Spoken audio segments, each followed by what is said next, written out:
Welcome back to Witness Stories. This one I call Turn His TV Off. My grandpa and grandma came to live with my parents when they became too old to go it alone. And they lived there for a few years as their final days on earth. So at some point, grandma passed, which was sad, but also a blessing to her considering all her health issues by that time. But grandpa had a lot of health issues too, yet he seemed to want to hang on to the struggle in hopes of becoming fully functional again. He is an old-time cowboy from Salt Lake City area, or greater Utah, and they don't let go very easy. Any of the modern distractions such as TV or sports found in the 70s provided him a raft to hold on to.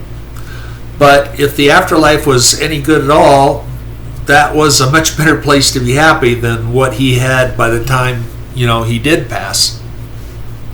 During the time Grandma was at home, my parents both worked, and so my younger brother Scott, still in high school and living at home, had to help. He even had to move downstairs into the basement to make room for Grandma and Grandpa upstairs. Until my parents came home at night, he provided all the things that the very old could not do for themselves. A tough deal for a young adult. Just a couple of weeks, but at some point, like I say, Grandma passed on. But just a couple of weeks after Grandma passed, my brothers went upstairs to the kitchen very late one night to get a bite to eat just before going to sleep again.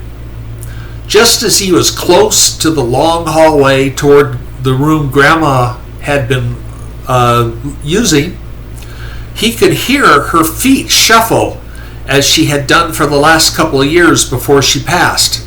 He was almost not surprised when she appeared coming down the dark hallway, apparently fully solid.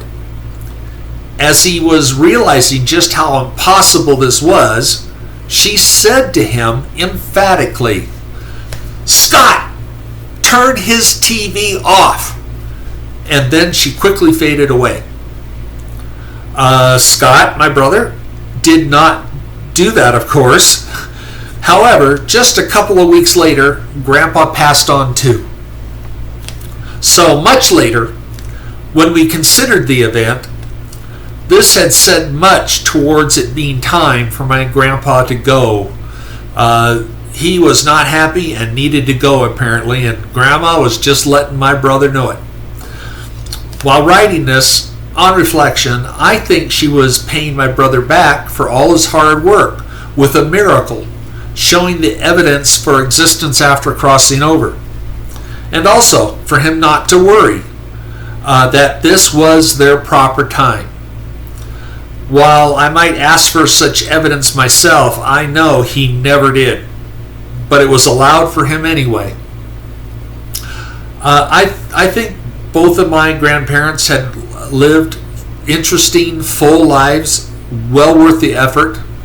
But life was complete for them, and I think they're not unhappy about where they are now either. So I hope for others, if you get some sort of evidence of your relations moving on and letting you know, just count it yourself as lucky to get some feedback. Doesn't happen for everyone, but it happens a lot easier if you're open to it.